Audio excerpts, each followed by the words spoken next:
হাই বন্ধুসকল, মোৰ আৰু এটা নতুন ভিডিঅ'লৈ স্বাগত জনাইছোঁ। এতিয়া দেখিব পাৰিছে টাই বিম ঢালাই কৰি আছোঁ। আমি ঢালাই কৰি আছোঁ। ইয়াত মানুহ আছে 18টা আৰু 120 বেগ ঢালাই যাব। ডালমিয়া DSP ঢালাইটো লগাইছোঁ। মেচিনটো লগালে কি হয়, একেবাৰে ঢালাইটো হৈ যায়, কামটো ভাল হয়। মেচিন লগাইছোঁ। মেচিনটো দি পেলাই ইয়াত বনাই থৈছে আৰু পেলচা মাৰি দি পেলাই এইকেইটা লৈ গৈছেগৈ। এতিয়া চিমেণ্টটো ইয়াৰ পৰা দি আছে আৰু কেমিকেলৰ মিক্সিং কৰি দিছে মালিকে চিমেণ্টৰ লগত। ভিডিঅ'টো বনাইছোঁ, চাই থাকিব। ভাল লাগিলে লাইক শ্বেয়াৰ কৰিব। গেটৰ আগত বালি দি পেলাই ডাম্বা দি পেলাই মানে বস্তু থ'বলৈ জেগা নাই, সেইটো কাৰণে লাহে দিও আছে। আগদিনা 2-3 গাড়ী পেলাইছিলে, এতিয়া ঢালাই দিনা আকৌ 2-3 গাড়ী পেলাই আছোঁ। ভিডিঅ'টো চাই থাকোঁ বাৰু শেষলৈকে।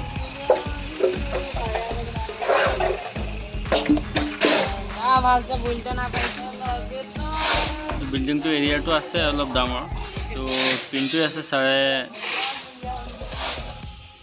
2,500 আছে, 3,500 ছাদখন হ'বগৈ। পিনটো এৰিয়া 2,500 আছে। ৰ'দটো বহুত পৰিছে, লগালগ ছেটিং হৈ গৈছে একদম।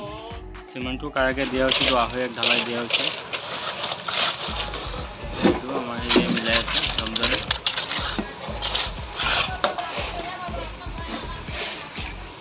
আৰু বাইবেটাৰ মাৰা হৈছে পূৰা, আৰু তলতো এই চিমেণ্টৰ এটা গুটকা পোৱা যায় যে, সেইটো কভাৰিং দিয়া হৈছে বিমত।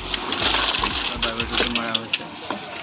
বাইবেটাৰটো মাৰিলে কি হয়, ইয়াৰটো নাথাকে আৰু ধুনীয়াকৈ মাছটো খাই যায়, গেপ চেপ নলগায়। ল'ৰা এটা ৰিং বনাবলৈ লগাইছোঁ।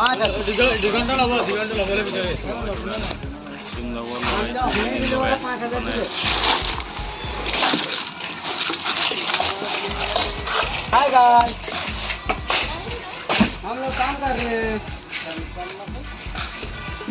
কামটো চিৰাজকে দিলোঁ, ৰমজানৰ দাদা হয়, তাকে কামটো দিলোঁ। তেতিয়া মানে ৰমজানো ভাল পায় যে তাৰ দাদা কৰিছোঁ বুলি। কামটো ঠিকেই কৰে, খালি মানে মোবাইল চাই থাকে। তাৰ মানুহকেইটা কাম কৰে, লাগি নাথাকে ইমান কামত। মানুহকেইটা ঠিক আছে, ক'ব নালাগে, মনে মনে যা যিটো কাম এইটো পেলাই কাম আছে। মোৰ লগত কাম কৰে সদায়।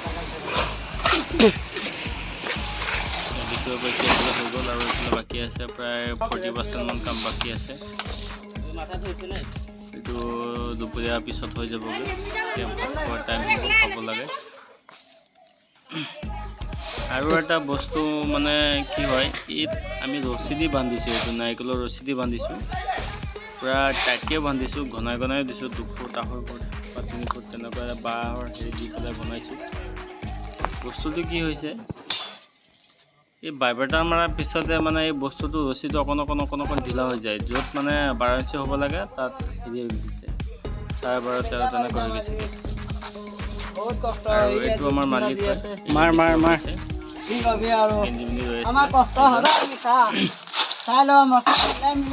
মই আছিলোঁ এই যিটো মানে ৰছী দি বান্ধিছিলোঁ, একচুৱেলি এইটো তাঁৰ দি বান্ধিলে, পকাই তাঁৰ দি দিলে, পকাই পেলাই তাঁৰ দি টাকিয়ে বান্ধিলে, তেতিয়া মানে এই বস্তুটো ঢিলা নহয়। তাৰপিছত মই ভাবিলোঁ তাঁৰ দি বান্ধিলেতো ইয়াত 20-15 কেজি মানে তেনেকুৱা তাঁৰ গুচি যাবগৈ।